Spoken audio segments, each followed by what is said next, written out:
On the last episode of the GeoTrek podcast, we documented the arrival of Hurricane Ian in southwest Florida.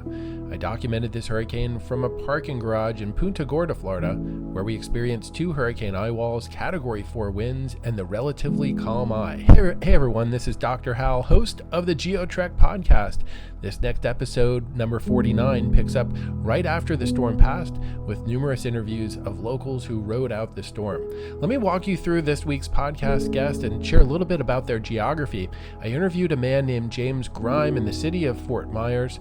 James's family goes back many generations in the area. He and I have had previous conversations about the hurricane history of Southwest Florida on the National Tropical Weather Conference. In James's part of the city, Ian inflicted substantial wind damage, but not storm surge flooding. After speaking with James, I conducted 2 interviews in a part of South Fort Myers called Iona. One woman spoke to us about how new building codes that required homes to be built to a higher elevation saved her home from flooding.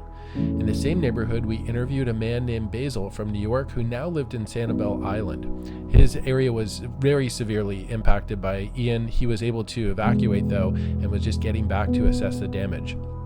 We also interviewed a woman named Kim from Illinois. She rode out Ian near the southern tip of Fort Myers, very close to Fort Myers Beach. The damage in this area was catastrophic. The fast-flowing water level reached about 8 feet above ground level here, destroying everything at ground level and depositing large boats and yachts in neighborhoods. The interviews with Marshall, Brian, and Brent were recorded right at the foot of the bridge to Fort Myers Beach. This bridge was close to everyone, including high-profile media, when we were there. These guys set up Dudley's Beachside Barbecue, really as a ministry to distribute free food to anyone who was hungry. High-profile media walked right past them all day, and they said we were the first team to record their story. These guys lost a lot in the storm, yet still chose to serve others. We love to highlight those kind of stories in GeoTrek. Before we get into these stories, I wanted to share a bit about the podcast. GeoTrek travels the world to find stories about the relationship between people and nature. Our stories investigate the impact of extreme weather, disasters, and hazards on individuals and communities. Our goal is to help you better understand how the world works so you can take actions to make yourself, your family, and your community more resilient from all the extremes Mother Nature can throw at us. Hey, before we get into this episode, we have a favor to ask you. We'd really appreciate if you would subscribe to this podcast on your favorite podcast platform. Your subscription helps us mark progress, which enables us to make more professional partnerships moving forward and ensures many more episodes of the GeoTrek podcast in the future. Well, hey, if you were part of our disaster reporting team, I would encourage you to bring along a backpack with water, food, and sunscreen and prepare for a long day walking through debris and engaging with people who were severely impacted by the Category 4 Hurricane Ian. It's always my prayer and my hope to just keep my eyes open, to be an encouragement, and to really see kind of what's really going on behind the scenes. Who can we really listen to and learn from their stories, and hopefully encourage people along the way. James, I wanted to talk kind of before, during, and after Ian. So your family's been here for a long time in Southwest Florida. Could you go back in some of that history? You talked about your grandma even being affected by hurricanes. My grandmother, my mother were here for Donna. We lived through Charlie. We lived through Irma. I was the first person in my family to leave for a hurricane with Hurricane Irma. So Southwest Florida has this interesting history in that there have been some close calls and even some hits, but we've never really had a big surge event in recent decades. There have been a lot of Irma and Charlie were, in a sense, surge misses. Mm-hmm. How did that pre-Ian hurricane history maybe affect what went on with Ian? Complacency. Lots of complacency. People were like, oh, we lived through Charlie, we're going to be fine. A lot weren't. Could you walk us through Charlie, Wilma, and Irma? What were those like here? What were the impacts? What were those storms? What did they do in Southwest Florida? With Charlie, we had quite a bit of wind damage, power loss. Irma, I wasn't here. I came back for the aftermath. I went to Tennessee and wasn't going to deal with it. Irma was, again, 2-3 weeks without power in some spots. Some places got flooded from river rise. You didn't see much storm surge. It got banged up, but it wasn't bad. So it led to complacency here. Oh, we survived Charlie. We survived Irma. This is the same scale. We're going to ride it out. Do you think with Ian coming in, a lot of people were thinking, oh, we've been through this before. We've been through intense hurricanes. It's just it's going to be like Charlie or Irma again. Yep. And not only that, EOC did a terrible job with doing mandatory evacuations. They didn't call for a mandatory until 24 hours before the storm hit. Let's walk through that. So we know that model shift as hurricanes approach. This time it seemed like the models were quite uncertain and shifting around a lot. What did you see in the days before Ian, and when the trend started shifting that this storm wasn't going to make landfall near Tampa, but it's starting to shift farther south? What was going through your mind? Fear. That was what was going through my mind. We noticed a pattern shift Saturday night where the models themselves started to tick west or tick back east from going west. I will say that the UK Met and the Euro were all consistently Fort Myers, Fort Myers, Fort Myers, Fort Myers. The GFS was all over the place, but it started to trend east. And then we looked at some pattern shifts in the upper atmosphere and we got concerned quickly. I've heard people with this storm say a lot of people misinterpret the cone of uncertainty. When we have that cone and it shows potential eye positions, what are your thoughts on that? I mean, do you think that also comes into play with, we were seeing a cone of uncertainty really from maybe Venice up through Tampa and up around to the Panhandle. Mm-hmm. Do you think a lot of people understand that the impacts usually are more severe far to the right of the eye, and that outside the cone you could get very deadly conditions? Too many people focus on the center line. I want the NHC to get rid of it. Keep the cone, but don't use a center line, because people focus on the center line and, well, it's not coming here, it won't be bad. Yeah, I'm not trying to criticize anybody officially, but in my personal opinion, if Fort Myers Beach, Marco Island, Sanibel are in the cone of concern, you don't wait until 24 hours before a storm to call for a mandatory evacuation if you're in the cone of concern. You call it and you say, oops, we missed. You're alive. Well, so people getting a late evacuation, do you know people that just said we got to get out of here, or do you feel like a lot of people at that point were already thinking this is a Tampa storm? Did a lot of people just end up staying behind, do you think? People were planning hurricane parties on Facebook. It's going to Tampa, we're going to get a little bit of wind, let's have a party. The Lonnie Kai legitimately was promoting a hurricane party the day before the storm hit because they were saying it's going to Tampa. So people really were just thinking this is a Tampa event, this is going to miss us. Again, another storm will miss us.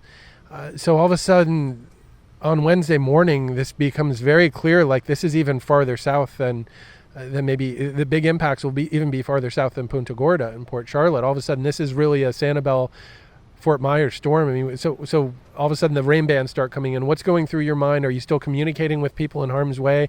Walk us through Wednesday morning, the day of landfall. Wednesday morning, we started going live on the page at 10 a.m. because Kylie, my partner's daughter, who also is part of the page, had class at Tallahassee Community College. We went live on the page at 10 o'clock, and he was still live when I lost power at noon.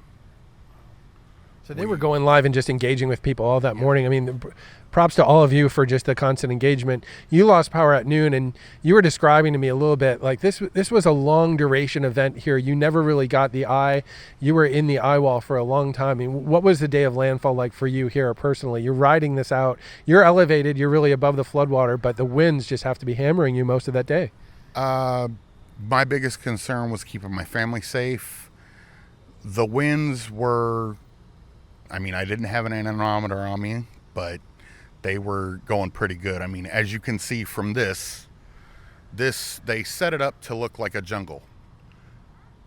Yeah, a lot of trees, a lot of wooded, very lush vegetation, and a lot of that unfortunately came down. And a lot of it came into windows.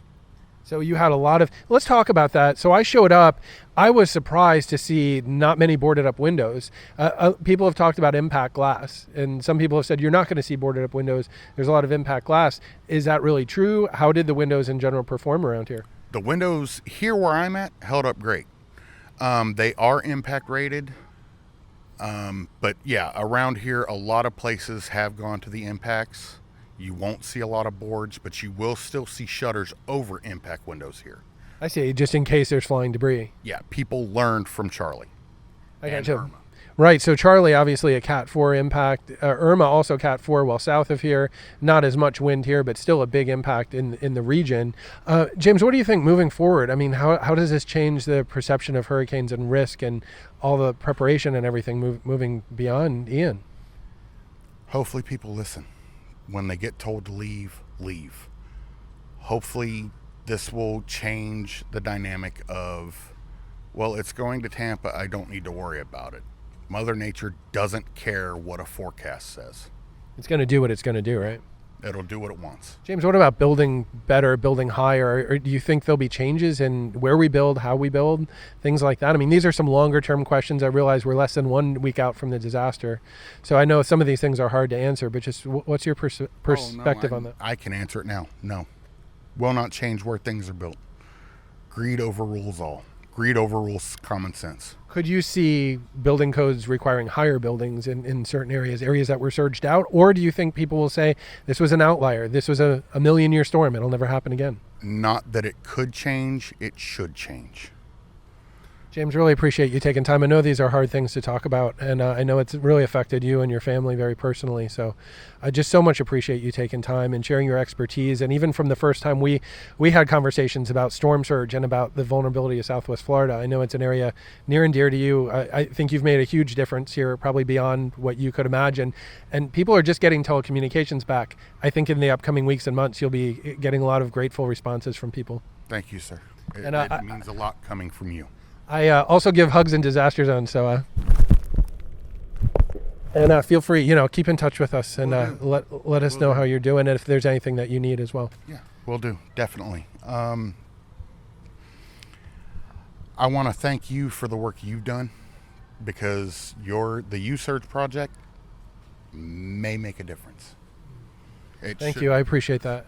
We're looking for ways to partner better. A lot of times we're just kind of doing this on our own remotely. And after this, we thought, we really want to have local partnerships where we partner with middle schools, high schools, colleges. Give me a call. I'll get you in every school I can. Well, it'd be really cool every community should know their flood history. Mm-hmm. And I've learned from this, every forecast should come along people and say, you can talk about miles per hour wind. You can talk about feet of storm surge. You can do all the maps you want. But perhaps we need to also come alongside people and say, although you got hit by a Category 4 in Charlie, this Category 4 is different, and here's why. Although you feel like you got hit by Irma as a Category 4, here's how this storm's different, right? I think we need to know the local hurricane history and come alongside people instead of just throwing numbers at them. These storms are so rare, they're so violent, and they're so far outside people's frame of reference. At some point, you're sharing miles per hour that mean nothing to people, right? Yeah. I mean, if you look at it, we celebrated the 5-year anniversary of Irma just a few weeks ago. For the vast majority that are long-timers like me, they've forgotten Irma already. You mean people have already forgotten some of these older storms? Yeah, they had already forgotten Irma. They had already forgotten Charlie. It's like as if you're not vulnerable, you're bulletproof, right? Yeah. So I think there's a perspective, especially when a lot of these storms miss. I'm concerned about Tampa, Sarasota. Again, up there, people said we never get hit. That's really the perception there. If Tampa gets hit by a storm like Irma or, God forbid, Ian, it'll be gone. People are so complacent, you will see numbers that will make Katrina look like a toy. James, I rolled into Sarasota the day before landfall. At the time, the models had Sarasota getting a direct hit from a major hurricane. I rolled in with 10 days of food, 10 days of water, two tanks of gasoline. I expected to find a ghost town, and what I found was a completely operational city. I didn't see one boarded up building. Everything was just business as normal. The day before a major hurricane strike was forecast. Like I said, complacency, and complacency kills. People are, it's not going to hit, because you've seen now Charlie, Irma, Ian. Under the gun, all of a sudden it shifts. It's going to shift again. So once you've seen that pattern a few times, you think, it's going to happen again. And they're going to get complacent, and when it doesn't shift, people are going to die. Yeah, James, appreciate you taking time. I know this is a somber time. I'm with Basil here. We're in southern part of Fort Myers. Is this considered Iona area? Yes. I guess. Yeah. So Basil, I'm glad that you're okay. First of all, I know that Thank you. you and some of your friends and family may have been really affected by Hurricane Ian here. Yeah. So we got lucky. Well, I was in Sanibel. My family was back up in New York, so they're safe and sound.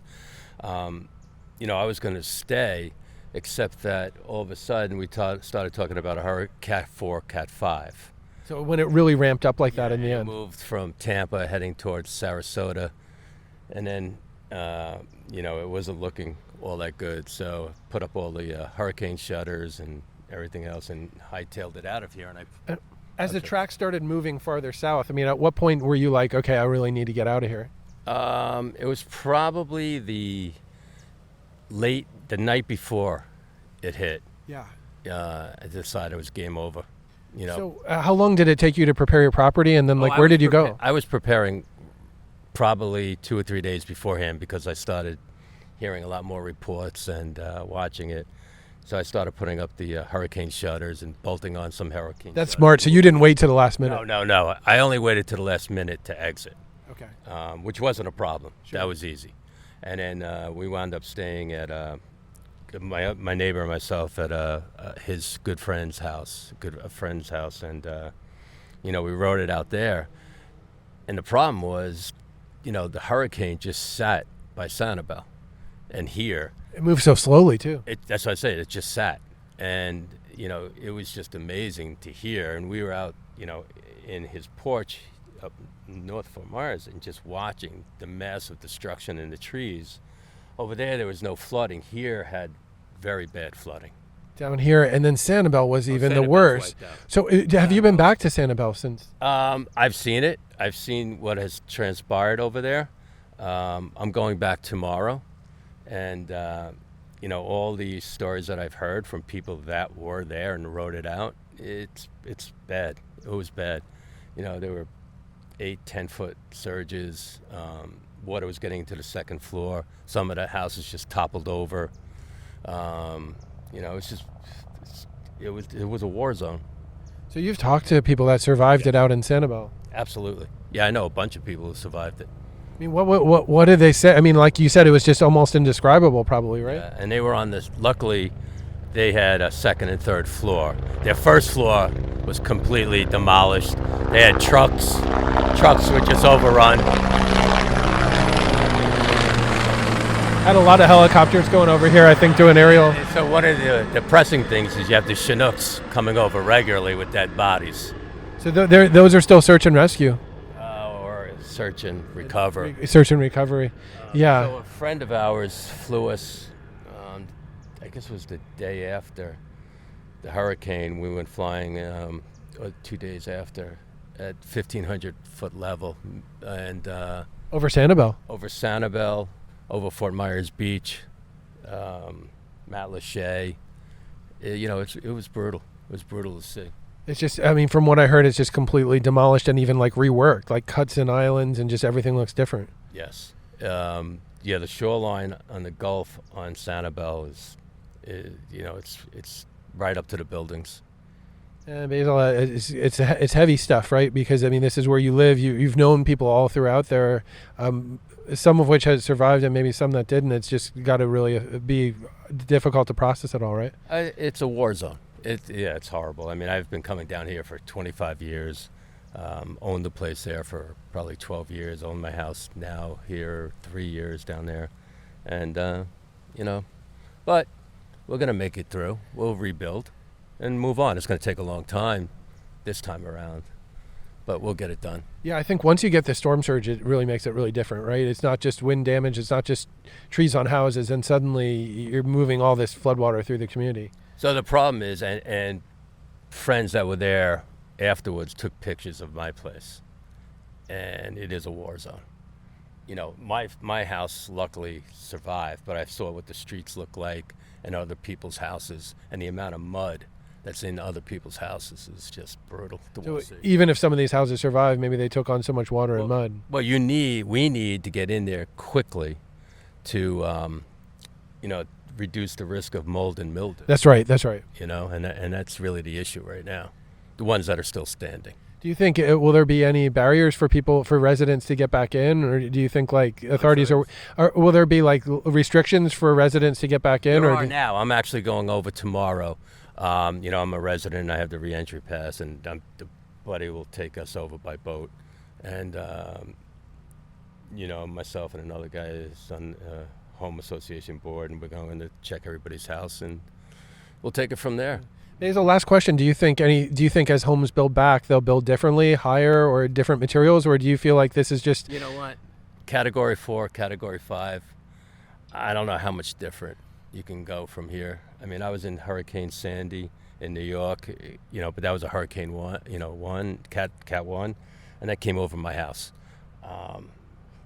This is a whole different... Yeah, just the winds, it's hard to describe what it was like, right? It's a different game. It really is. Unfortunately, I shouldn't call it a game because a lot of people lost their lives.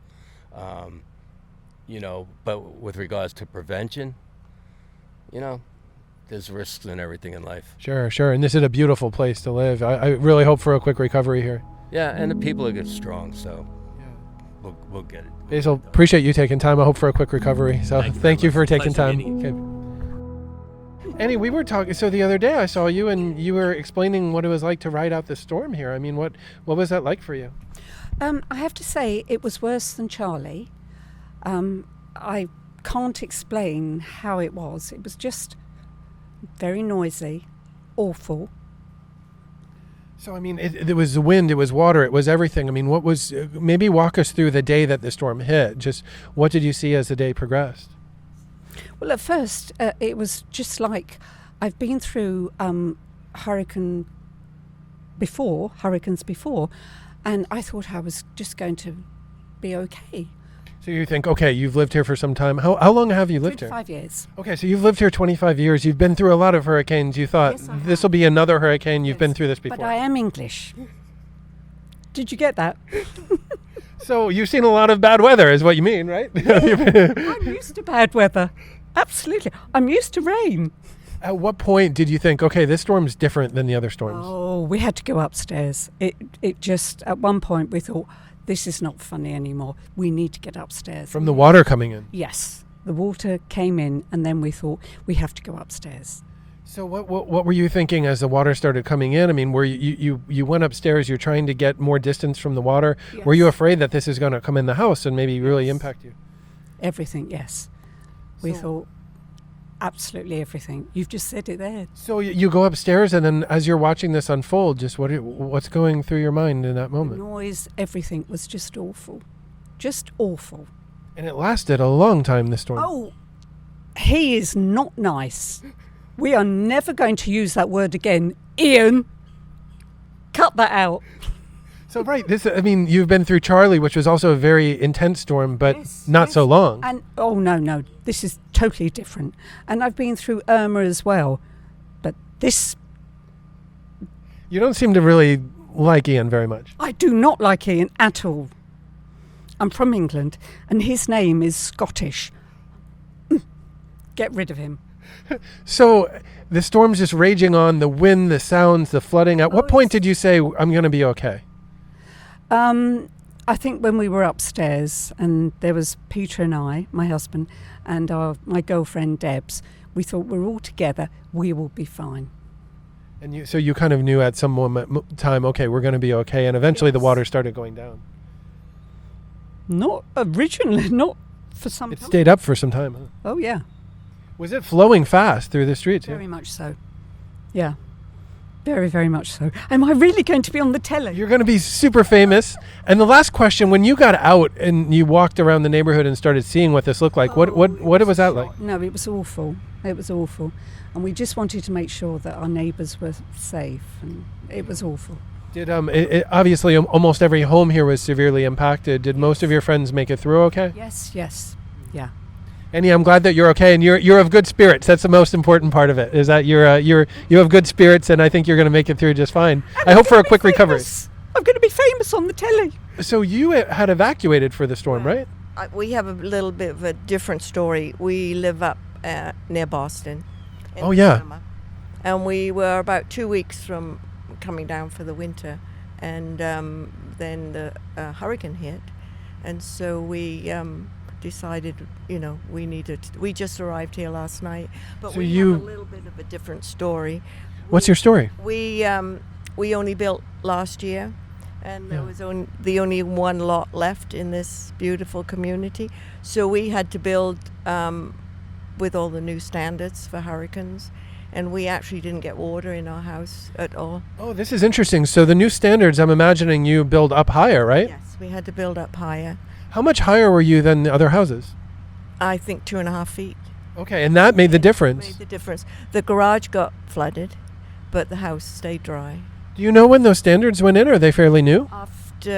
They started after Charlie, but I think maybe since then they've even made more, different. So I see people have said that the new codes like building practices, stronger roofs, things like that after Charlie, but it sounds like you're saying also putting houses up higher as well. Had to be up high. And that made a difference for It you. made a huge difference for us. But it's if you want the human side of it, is like we feel so lucky that our house made it through.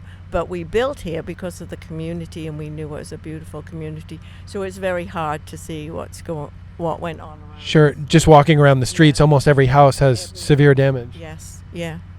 But they all stick together, and it's What's your perspective moving forward? Do you feel differently about storms? I mean, do you feel pretty well prepared moving forward, or has this storm made you really question about living here, or just your risk? No. You know the risk when you live in Florida. Sure, it is obviously, especially the deeper history of Florida. There have been a lot of strong hurricanes. I think the sadness around the destruction around the area, like Fort Myers Beach, is just that was just such a quaint little place, and that's a part. People have just lost everything, and it's just never going to be the same. So, Kim, you're from Illinois. You came down to prepare a rental property. You were just supposed to be here a week, and that was the week that Ian hit. Could you kind of walk us through before, during, and after? The days before, you see the storm coming. It sounds like you're reaching out to people in the community, asking what to expect. I mean, what were you hearing from people? You know what? We were watching the news and watching TV, and they're telling us, that category kept changing, and then it seemed like they would say 3 and then a 4, and then it was going to hit Tampa, and we started preparing, and I'm like, we should probably get water, start getting things, food, stuff for the house, and we started collecting some things, and then all the people that we know that live here said, oh, it's going to be fine, just stay, and I kept watching the news, and they kept saying, if you're close, you need to get out. And we're like, what should we do? So the long-term people were saying it's not going to be a problem, but it sounds like some of your friends from outside this area and maybe news and media and meteorologists were saying this could be a problem. 100%. We decided to stay. We figure we're up high. We're in a piling house. We're going to be okay. And then it started coming. It started raining, and the wind started picking up. And I'm like, maybe we should get in the car and drive further somewhere, go up in another area where maybe it's not as close to water. This is even as the early impacts of the storm are coming, you're starting to wonder, are we really safe? Questioning everything. And then I talked to my friends in Illinois, and my sister's like, you need to get out. And I'm like, I don't know, what should we do? And one wants to stay, one wants to go, and we're like, we're going to stay. And then we have rental property. We thought maybe we should go there, and we didn't. We stayed at the house. And then once it started coming and we had a couple inches of water, I said maybe we should go to call the neighbors next door because their house is higher than ours. And that's what we ended up doing. So, Kim, walk us through the storm hit. Really, the worst of it was late on a Wednesday afternoon, but through the day on Wednesday, as the water's coming up, the winds are picking up. Just walk us through what that was like, seeing those conditions. We ended up packing up a backpack. We went to our neighbors next door, and we had a plan. They had radio we were listening to, and it was saying when the eye was supposed to hit our area. We knew at this time we were going to go in the stairwell. We're looking outside. We're securing the doors, making sure our batteries. We had everything together, and then the water started coming and the winds, and we went in the stairwell when we thought the eye was hitting, and it kept coming and coming, and it was. And this is at the neighbor's house. Yes. So you got over to the neighbor's house. Then the water's coming up. The four of you are riding this out together. Yes. We prayed. I said, I'll The go to water kept church. coming closer to your living space, right? Yes. It came in on the first floor. It was coming up. Then we went up to the second level. The the double French doors were blowing in, and we were trying to get them secure. And In the storm, you're trying to secure these doors, keep the water out. yes, so we prayed a lot. Kim, you were talking about your perspective looking across the canal and seeing houses that were not elevated. What did those look like in the storm? I mean, the water started rising. It was halfway, and then we looked out there. You couldn't see the roof. You couldn't see the top of their houses. Then as the water started to recede, the windows were popped out, and boats were going down the canal, and furniture and chairs and stuff just blowing. It was horrible. When they tell you to leave, they always say they give you the worst scenario. I will never stay. Believe it. So you would never stay in a zone like that again? Nope, never. Nope. So you were actually looking at houses that were completely inundated up beyond their roof line? Yes. So you could not have survived that if you had lived in those houses? Nope. No way. It was terrible. All you could do was pray that. Man, so Kim, the water recedes actually quite quickly as well. And then what about that night and then the next day, just leaving that house, walking around the neighborhood, the community? I mean, what was that like? You walk out and you can't believe it, and there's stuff everywhere, and there's kids' water buckets and kids' crayons and furniture and everybody's earthly belongings, but you praise God that you're alive. You see all the sludge, you got a long road ahead of you, and everybody just comforts each other, and we're alive. We're here. What would you say to people that live in hurricane zones and they're like, I've been through hurricanes before, we've never seen catastrophic flooding like that? What would you say to people like that feel like they've experienced hurricanes, but their experience does not match this type of story that you're telling? Can I swear? You could say whatever you want. You're full of crap. You need to leave. When you are in a hurricane of this magnitude, your whole thought process changed. Like all our friends said, you guys are going to be fine.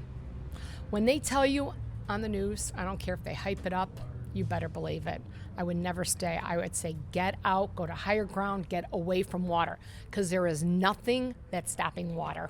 That's the thing. It's the water. You know what happens? People think of hurricanes as wind events because I think on TV we see palm trees blowing in the wind. It's hard to really get a videographer or get really video content from the worst of it from anyone that would have survived, right? So a lot of times people aren't even thinking of hurricanes as this massive saltwater flood, and that's what kills most of the people. 100%. You are spot on. What did you all? I mean, obviously you're from Illinois. You were down here temporarily, so you probably have thought of hurricanes from a distance. Did you think of hurricanes as with like massive saltwater flooding, or were you thinking of it more as a wind event, really? Kind of more of a wind event. I knew there would be some water. I knew they said about the surge, but we were just here in December when the tornado hit, and that was devastating. But this is like it's a different scale, right? Totally. Yeah. That's like an area, and then it stops. The water, it's coming. It's got to go somewhere. It's everywhere. It's devastating.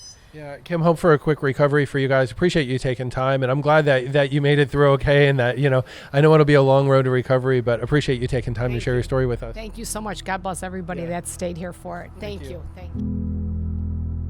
We're off McGregor Drive in Iona, Florida. It's southern part of Fort Myers. We're about 4 miles by road from Fort Myers Beach. We're walking down the street, unbelievable amounts of debris in front of everyone's home, every house flooded. You can see high water marks actually. Jeremiah, you can see the high water mark there in the garage, about 2 feet up above ground. Pretty much every house took on flooding damage, but just talked to a flood victim and asked her, was it confusing for people because they got hit by a Category 4 hurricane 18 years ago with no flooding? Was it confusing that this Category 4 flooded them? It's just always interesting. People's responses often surprise me. So there's a couple reasons why there was a big flood. The wind field for Ian was huge. It was moving forward very slowly, and the pre-landfall pressure was very deep. Pre-landfall winds were a lot stronger than Hurricane Charlie 18 years ago. There are a whole bunch of reasons why this produced a surge, and Charlie 18 years ago didn't. What this local woman said was, well, storm surge is hard to predict. She started getting into tides, if it's coming on an incoming or outgoing tide. This is microtidal. The tides don't really affect that much. I heard someone saying that the type of sand on the beach in Siesta Key, it's quartz. So therefore, there's a lot of legends that storm surge and hurricanes won't hit Siesta Key because there's quartz sand on the beach. People say, hey, Siesta Key, Sarasota area, it's a former ancient Indian burial grounds, so that they won't get a hurricane hit. A lot of these things are really more like myths. and not really scientifically sound, but then some of the more sound science people just don't really understand. So it's interesting just walking around talking to people, getting their perception.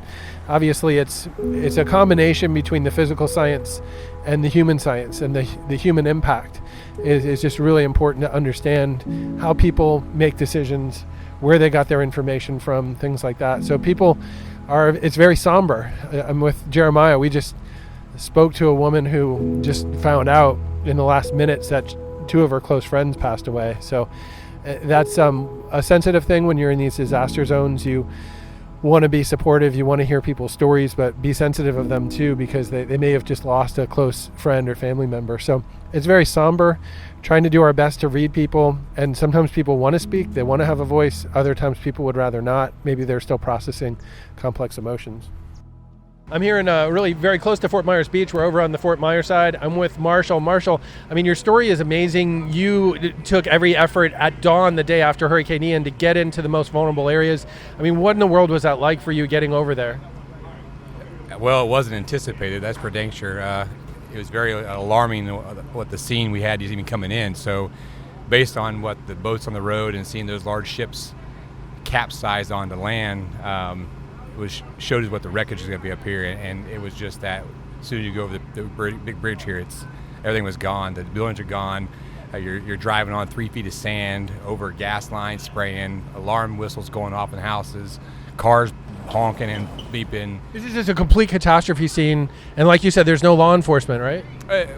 Well, at that time, no, and we didn't know if we didn't get over the bridge, and so we got over the bridge like, holy crap, we're in. We've made it. What's going on here? Why?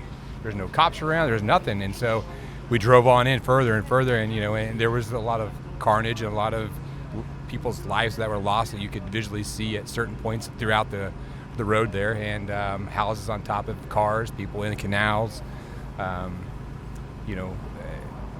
things that were memorable to everybody in the area and now gone. One of them would be in Mom's, Biscuits and Gravy is one of my favorite spots, wiped off the earth, and some of the largest landmarks down there completely gone. So I just don't understand, why there was no emergency, but I do understand that there is a plan and organization that has to get that together, I'm assuming. Marshall, so you explained there were dead bodies, but also people that maybe were severely injured that still were alive at that time, right? There was a particular gentleman above the 7-Eleven in a tree, hanging onto a pallet in a tree. I think what he said, his story was his wife was in the other one, deceased. But anyway, the guys there, the 2 homeless gentlemen there that was looting the place, actually got the gentleman down out of the tree and called for ambulance, but the ambulance never showed up. But there again, that's not my place to say whether it was whose fault was what. I'm just going sure. on stories, Yeah, and you mentioned some like women in an upstairs that were hanging on, right? I mean, so the whole idea is that people were trying to get up to save their lives from not drowning on the day before, right? Yes, these were stories. So that's my team and us. We stay up here the very first day. When we left the island, that was the first thing in my mind. Let's go get something to help. The only thing I knew to help was cook. So we brought my food truck down immediately and started cooking things up. And that's great. These stories that were coming in was one of these of the 3 sisters. They were spending a celebration down here, and they used their handkerchiefs to tie their rafters to save their lives. And their other 3rd sister or friend, whichever what it was, did not have a handkerchief and got a screw in her jugular and bled out and passed away. Wait. So the handkerchiefs they were hanging from the rafters with them? Yeah, that was their tie to hold on to. And the 3rd sister didn't have one, and she passed. Well, due to a screw into her neck. Man, it's so graphic, but you're helping us to see just the violence of the storm and what people did what they could to just try to survive the night, right? Well, these are stories that they come off the street here, and they'll tell either me or Brian or Andrew or one of the 3 of us. Oh, I see. They're coming to get food, and they're like, you can't believe this story. Best hot dog in the world, and you don't know what I've been through. And I said, do you care to share? And they just cry, and they tell you everything. Their dogs are shaking, their cats are shaking, and it's just so traumatic for everybody. Now we're at day 7. This is day 7. You're talking 7 days, no power, no water, no electric, no laundry, no food. Are there people still over there, or do you think everyone left? There's approximately, they said, maybe 20 to 30 that keep running off into the woods or into their condos that they're going to try to go after from what we're hearing. You mean like they don't want to leave and they'll avoid contact with people? Correct. They don't want to give up their land, and I don't blame them. They don't want to go through land. They don't want to give up their land. Give up their land, yes. I understand what you're saying. Lastly, you had mentioned about looters coming in, maybe from Miami, other places, and even them chasing you off. I mean, that's, again, you're helping to paint the chaos of this the morning after. I mean, what happened in that? That was the very first thing we came over the bridge that morning. We turned to our right where the town square was at, and we seen the two looters, me and my buddy Brian. We jumped out, and I said, hey, that's not your shit. They're looting someone else's stuff. And you intervened and addressed it. Correct. That's exactly what we tried to do. And then the guy pulled his knives out and started chasing after us. So we took off in our truck and went away. And as you can see, there's one way in, one way out. And as the way out, they came around to the door and slammed. So they caught up to you. Well, we passed them as they were getting in their car that they had stole to get down here. And they threatened you, right? No, pretty much, yeah. They said I was a dead man. Dude, appreciate not only you addressing that kind of thing, but also just coming down here with a food truck. I mean, doing everything you can to help people. I think that's really like inspirational for a lot of people to hear. I think it's the only thing we can do is to, like I said, I can't go drive nails. I can't be in the heat all day due to my health, but I can go cook flip burgers and dude, and that's the thing. I mean, just to get a hot meal, you just brought 5 meals over, free food for us. I mean, just you're giving to the community, and that's the kind of thing. In disasters, we hear about the best and the worst, and you're doing the best here, and just appreciate that a lot, man. I think between my team and us, we do over a little 1,000 meals a day. Man, so you're distributing 1,000 meals a day for and to give, and we'll give context of this. We're coming off the bridge just right from Fort Myers Beach, one of the worst hit areas, and you're right here then providing services and food. They consider this base. Dude, that's a lesson for our listeners too on how to stage. Like sometimes you can't be at ground zero, but you can stage right outside of ground zero. That's really what you've done here. You staged as close as you can, right off the bridge, and you're providing food and services and encouragement to people.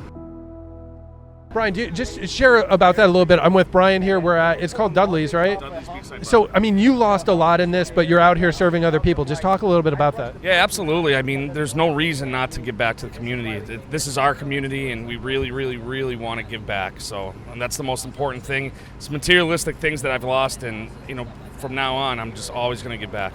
I'm very blessed. You and Marshall set this up. You set up a food truck really right at the base of the bridge to Fort Myers Beach. People are coming off with these crazy survival stories, and you're here providing food, and they're telling you their stories, right? Yeah, absolutely. It's it's devastating. It really is devastating. But like I said, it's we talked about it. It's that first meal coming off. That's the best meal. That's the best meal you're ever going to have. The best meal you're ever going to have. You just faced life or death. You survived. You don't have anything left, but you have nothing. And then you come and here's Dudley's beachside barbecue with hot food, right? Right, absolutely, yeah. What are some of these stories you heard from people? I mean, you had to hear chaotic stories in the last week. The one that sticks out to me is Marshall and I came down here probably about 6:45, 7 o'clock in the morning, and we picked up a gentleman. He was a homeless gentleman. We drove him to try to get where he had to get, and we met some younger guys, and he lost his dog, and he jumped from one platform to another to save his own life and lost his dog. So, we took him out. Platform? You mean he's on water or what? I don't understand. It was his balcony. So he jumped from balcony to balcony and held on while the waves were coming through. Wait, during the storm, he jumped from one balcony to another, and his dog did not make it? Correct, yeah. So he went through this loss of his dog and almost loss of his life, and was probably hanging on for dear life through the storm, and then a few days later comes out and interacts with you guys. Yeah, and it was very inspirational because during that sequence, he finally got to see a couple of his buddies that he thought he maybe lost or whatever. But the hugs that we saw were emotional. It was great. Yeah, for sure. I mean, it's this life or death stuff, and you guys are here serving. I mean, so you've been here obviously for a while now, serving food, giving out to people. I've seen people with smiles. People are like, wow, finally the feeling of hope, right? Yes, absolutely. Yeah, and that's what it's all about. It's emotional.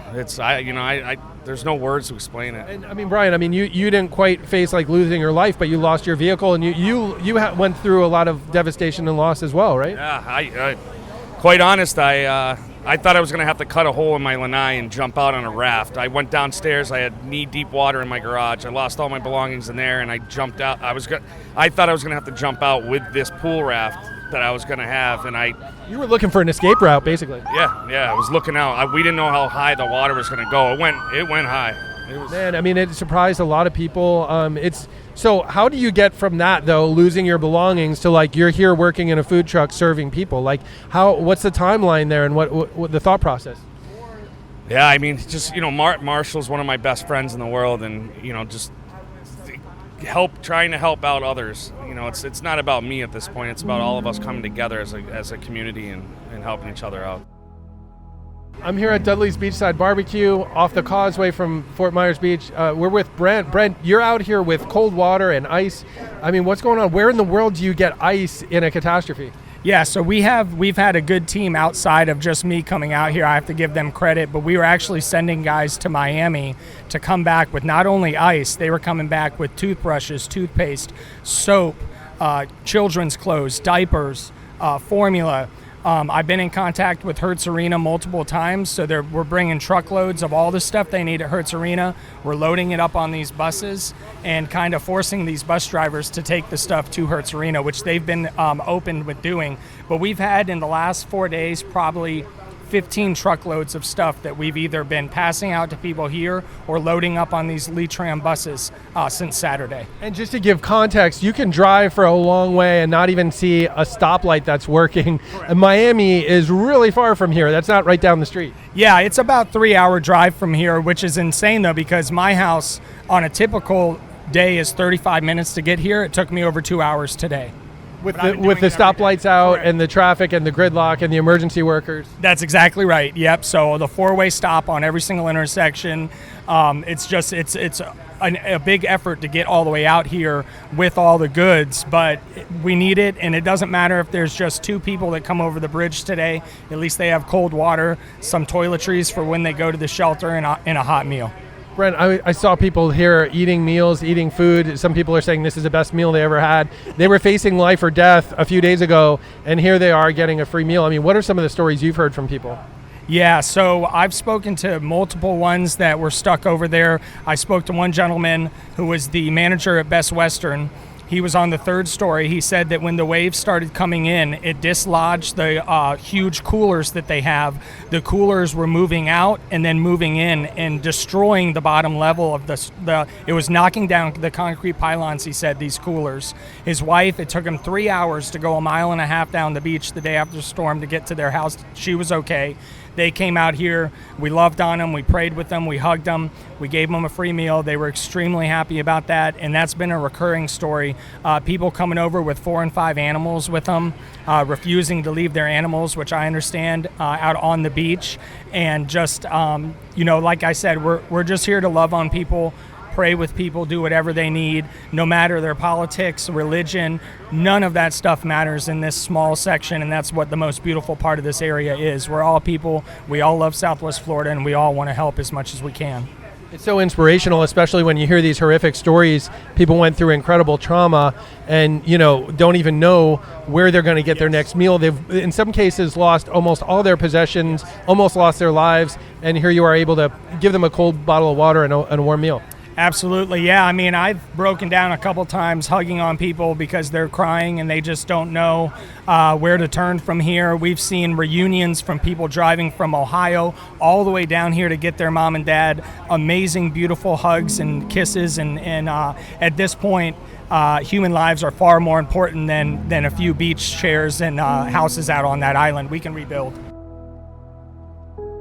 Wow, so much to unpack in these storm survival stories.